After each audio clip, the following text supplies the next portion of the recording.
Britain ఆర్థిక కష్టాల్లో ఉందా? చాలామంది ఎకనమిక్ పొలిటికల్ ఎక్స్పర్ట్స్ అంటున్నారు నార్త్ వెస్ట్ యూరోప్లో one of the poorest economies.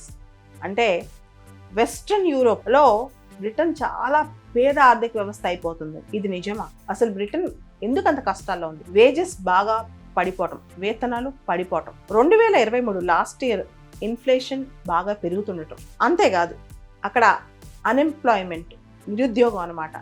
దాదాపు బ్రిటన్ వర్కింగ్ ఏజ్ పాపులేషన్లో 1/3కి ఉద్యోగాలు లేవు అసలు అక్కడ.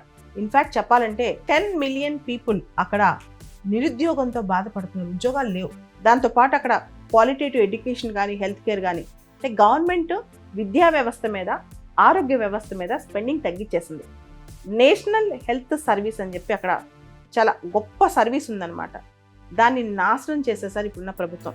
దాని వ్యతిరేకంగా ప్రొటెస్టులు కూడా జరుగుతున్నాయి ప్రభుత్వ వ్యతిరేకంగా, ఎందుకు దీన్ని ఇంత నాశనం చేశారని. ఇన్ఫ్యాక్ట్ NHS సంబంధించి దాదాపు 7 మిలియన్ అప్లికేషన్స్ పెండింగ్లో ఉన్నాయంట. బ్రిటన్లో ఇప్పుడు NHS సంబంధించి డాక్టర్ని కలవాలంటే 6 నెలలు టైం పడుతుంది.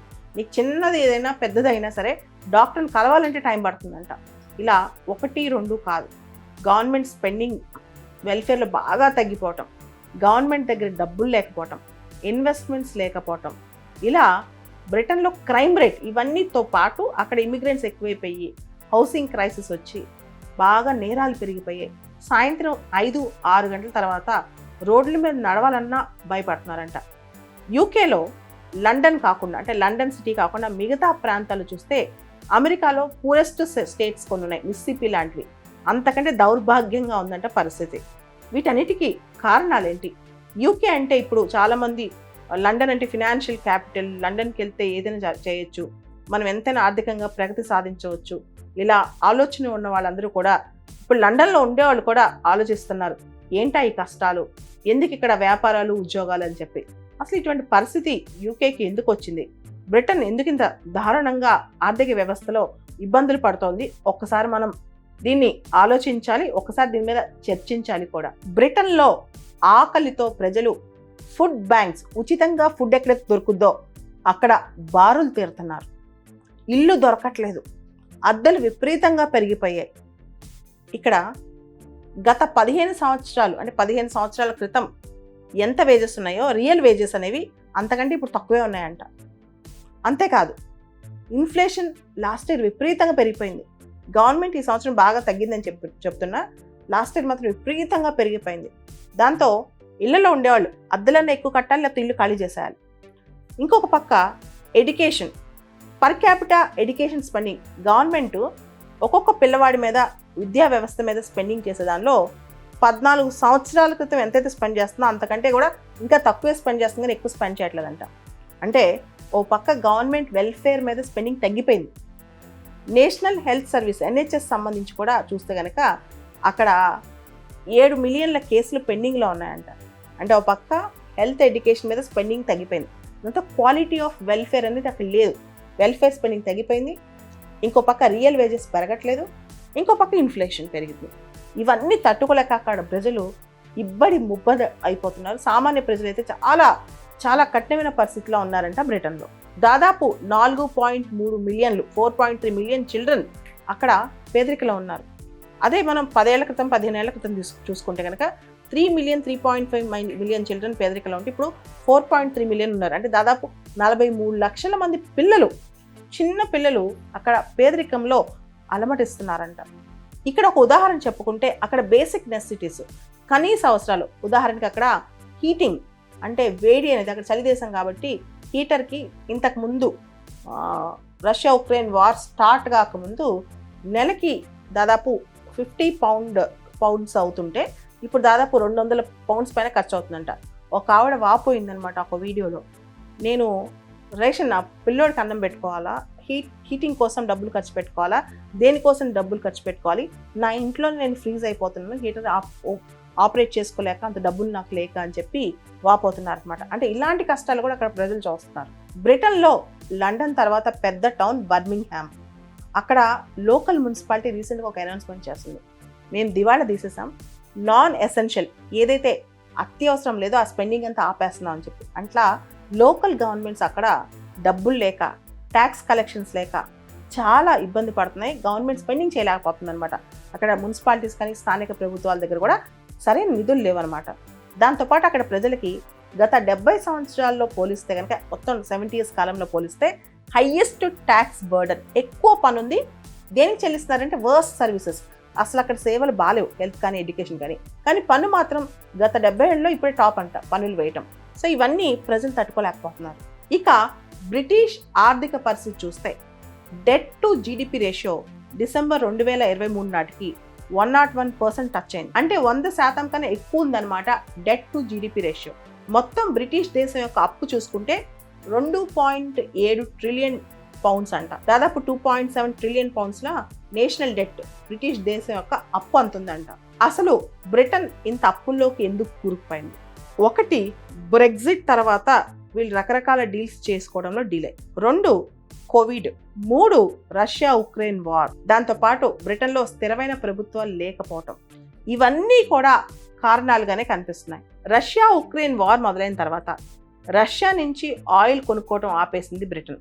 దాంతో బ్రిటన్కి ఆల్టర్నేటివ్ రూట్స్ ద్వారా ఆయిల్ కొనుక్కోవడం వల్ల దాదాపు 400 బిలియన్ పౌండ్స్ ప్రతి సంవత్సరం ఎక్కువ ఖర్చు అవుతుందంట.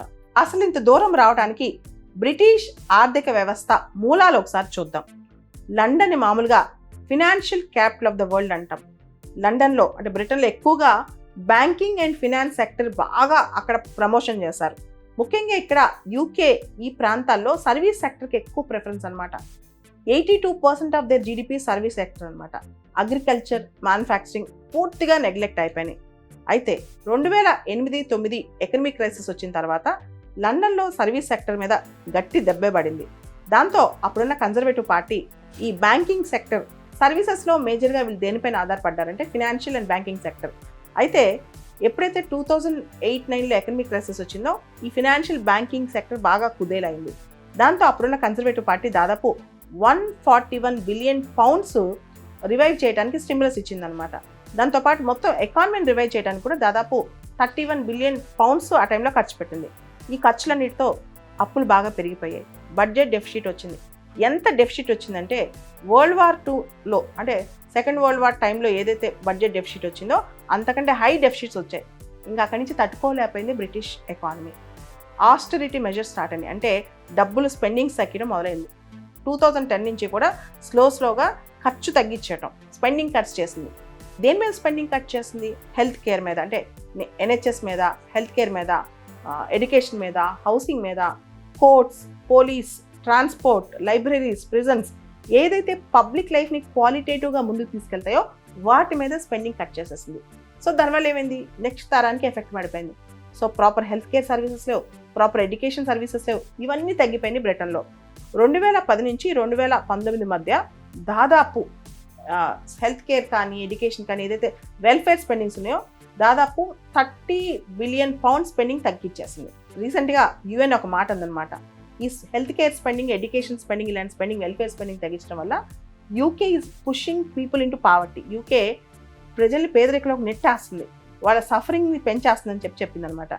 తెలివిగా ఏం చేయాలి UK?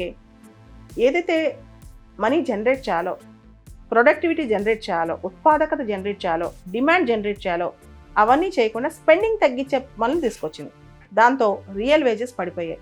నిజంగా వాళ్ళకు ఉన్న వేజెస్ పడిపోయాయి, లివింగ్ స్టాండర్డ్స్ పడిపోయాయి, ప్రొడక్టివిటీ, ఉత్పాదకత తగ్గిపోయింది, ఎకనమిక్ గ్రోత్ స్టాగ్నేట్ అయిపోయింది. సో ఇవన్నీ కూడా బాగా అయిపోయాయి అన్నమాట. దాంతో యూకేకి వీటితో పాటు బ్రెగ్జిట్ అవటం, కోవిడ్ రావటం, రష్యా ఉక్రెయిన్ వార్ మొదలవటం, వీటన్నిటితో ఆర్థిక కష్టాలు ఒక్కదాని మీద ఒకటి పడ్డాయి. మూలిగే నక్క మీద తాటికాయ పడ్డట్టు. ఎర్లీ 80sలో, ఎర్లీ 90sలో ఏదైతే థాచరిజం, నియో లిబరల్ పాలసీస్, నయా ఉదారవాద పాలసీస్, అంటే అక్కడ మనం గమనిస్తే కంప్లీట్గా మార్కెట్స్ని ఫ్రీగా వదిలేయటము, స్వేచ్ఛా వాణిజ్యాన్ని వదిలేయటము, బ్రిటిష్ గ్రోత్ రేట్స్ కోసం ఆవిడ కృషి చేయటము, అక్కడి నుంచి మొదలైన ఎకానమీ తర్వాత స్లోగా మనం గమనిస్తే కనుక ఎకనమిక్ క్రైసిస్ రావటం 2008-9లో ప్రపంచంలో, ఆ తర్వాత ఆర్థిక కష్టాలు బ్రిటన్లో మొదలవటము, అప్పులు పెరిగిపోవటము, ఆస్టరిటీ మెజర్స్ అంటే స్పెండింగ్ తగ్గించే మెజర్స్ రావటము, స్లోగా క్వాలిటీ ఎడ్యుకేషన్, హెల్త్ కేర్ తగ్గిపోవటం, ఇవన్నీ వచ్చి ఇప్పుడు దాదాపు ఆర్థిక పరమైన కష్టాలు విపరీతంగా పెరిగిపోయాయి. దాంతోపాటు విపరీతంగా ఇమిగ్రెంట్స్ వచ్చి పడ్డారు ఆ దేశంలో. అక్కడ housing crisis, basic welfare schemes కూడా అందాల్సిన వాళ్ళకి అందట్లేదు. దాంతో గత ప్రధాని రిషి సునాక్ రువాండాతో పాలసీ చేసుకుని కొంతమంది ఇమిగ్రెంట్స్ని అక్కడ తరలిస్తున్నాడు కూడా. అయినా పరిస్థితులు అక్కడ చేదాటిపోయినాయి. బ్రిటన్లో ఆర్థిక కష్టాలు తలకు మించిన భారం అయిపోయాయి అన్నమాట. పూర్తి స్థాయిలో quality of education, health care వీటన్నిటి మీద గవర్నమెంట్ దృష్టి పెట్టకపోతే ఏమవుతుంది, గవర్నమెంట్ వాటి మీద అసలు స్పెండ్ చేయకపోతే ఏమవుతుంది.